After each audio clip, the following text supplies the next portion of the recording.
Hey everybody, it's Tuesday, and today we are going to be talking about another art career.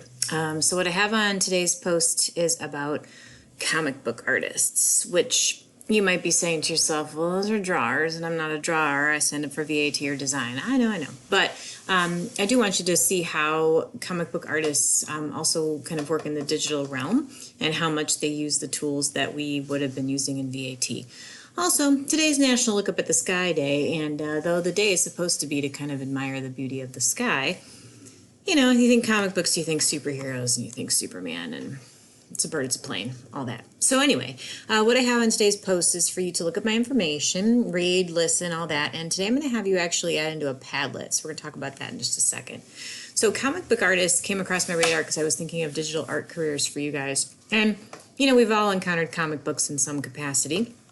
You might not have seen old-timey comic books, but if you think about it, they've been around since people have been illustrating stories. So, I think it kind of evolved into comic books.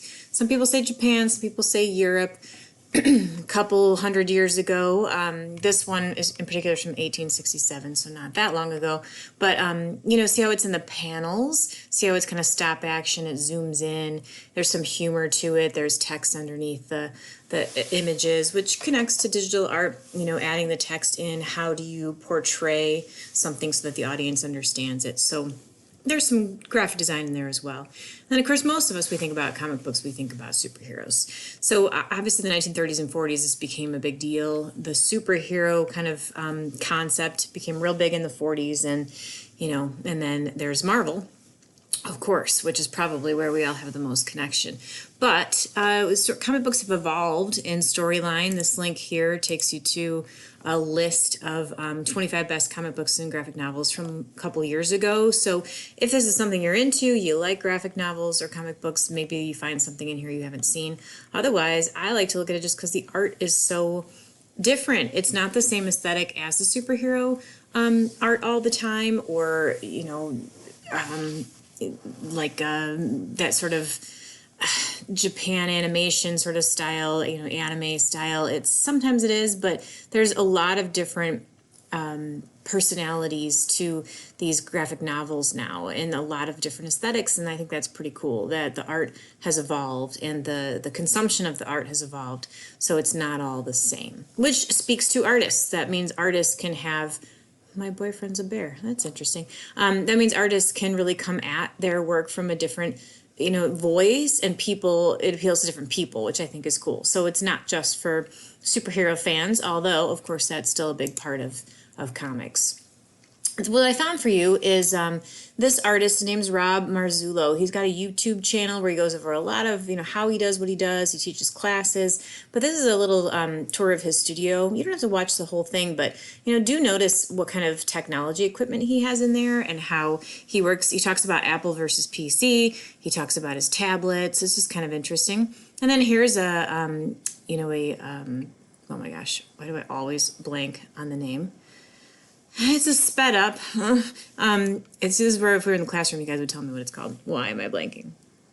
Anyway, it's a sped up time lapse. There it is, of him drawing from like pencil sketches all the way to inking. So I don't know what program he's using. Maybe he talks about it in the video. I can't remember. But you can use Photoshop. There's all kinds of other videos that artists use. So it's a time lapse of him sort of evolving his drawing style.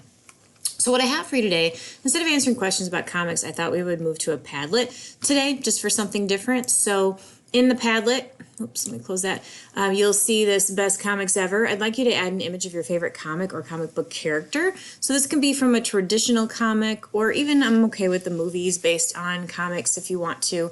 Who can resist? Come on. Or like a graphic novel. But make sure that you're signed in, because I need to see that it's you. I think I set the settings so it won't show anonymous. I want to be able to give you credit. Or if you feel like it's not, just add your name. And you don't have to add a comment. That's just for you. So if you click here, you can add something numerous ways. You can go to, whoops, not that.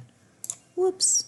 You can go to here it is, and there's all the different ways that you can pick images. So you can upload, if you've downloaded something from your computer, you can search directly onto Google. That's kind of what I did, is I just searched, and that'll search videos, images, audio. But if there's something in specific in particular that you'd like me to see, you should probably go to a site, download an image, especially if it's an illustration comic, so that I can see it.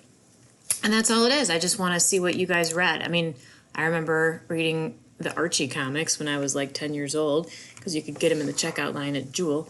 And then now here I am, evolved to a place in my life where I know Marvel characters I didn't even know existed, because of course I've watched all of the Marvel movies, which if you haven't done is probably a good way to spend your quarantine time. I highly recommend. So that's what I'd like you to do today.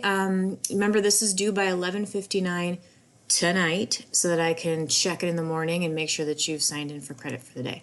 So that's all for Tuesday. I hope you guys have a good day.